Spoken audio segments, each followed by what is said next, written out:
Friends, Namaskar. Today I present to you the life story of Suraiya, one of the great personalities of Hindi films, great beauty, great actor, great singer, and the great Suraiya. Born in Lahore in June 1929, Suraiya Jamal Sheikh was just 6 when she began singing for AIR in Bombay, where her parents had moved in 1930. Aged just 7, she acted in her first film, Madam Fashion, produced by Nargis' mother, Jatin Bai, and had accompanied a relative to the shoot of the film Taj Mahal in 1941, when she caught the eye of the director and was cast as the young Mumtaz Mahal. Meanwhile, her AIA singing stint had brought her to the attention of music director Naushad, a newcomer trying to establish himself in the industry, and he made 13-year-old Suraiya sing even though she needed to stand on a stool to reach the microphone. She also came to the attention of Devika Rani, who gave her a contract, and even Sehgal, who handpicked her for what would be some of his last films. However, she refused to sing duets with him, believing she was no match for him as a singer. Surya came into the limelight with Anmol Ghadi in 1946, where she stood her ground opposite fellow singing superstar Noor Jahan.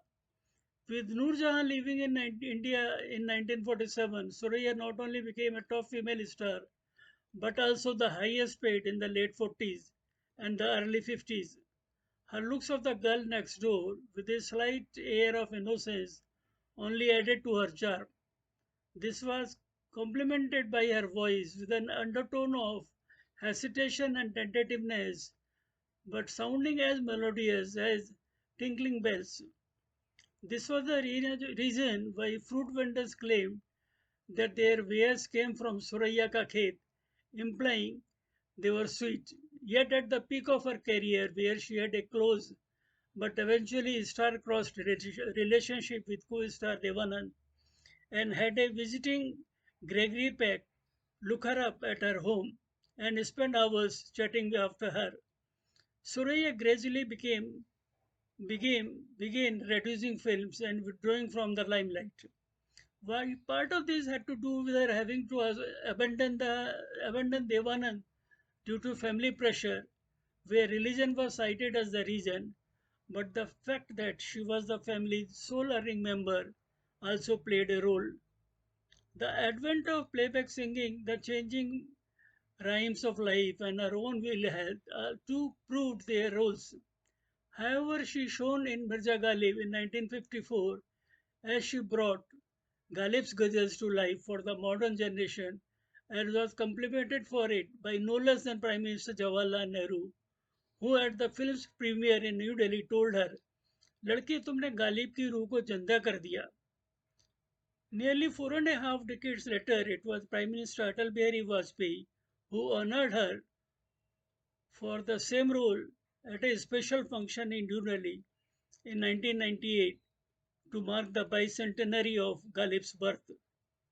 However, still in her mid-30s, she turned her back fully on the tinsel world after Rustam Shorab in 1963 and spent the remainder of her life in sporadic contact with some of the old colleagues and appearing at the odd function but never singing in public again. Suraiya, who passed away in 2004 after 4 decades in quiet and peaceful obscurity, was the third and last of Indian film's singing superstars after K.L. Sehgal and Noor Jahan, but went on to outpace them.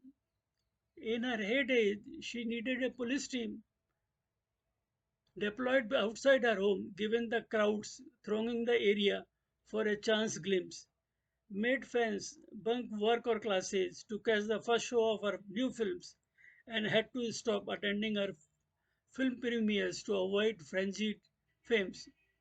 However, her memory lives in her 338 odd songs in 67 films between 1936 and 1963, such as मन लेता है अगड़ई in अनमोल घड़ी, तू मेरा चांद में तेरी चांदनी in दिल लगी, for which Dharmendra watched this film multiple times.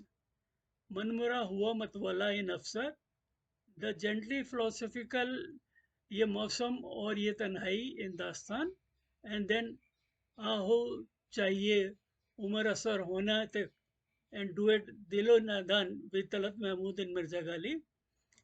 But her swan song and unintended epithet was Ye Kaisi Ajab Dastan is in Rustam Sohrab, especially when she sings बुझा दो बुझा दो सितारों की शम्में बुझा दो.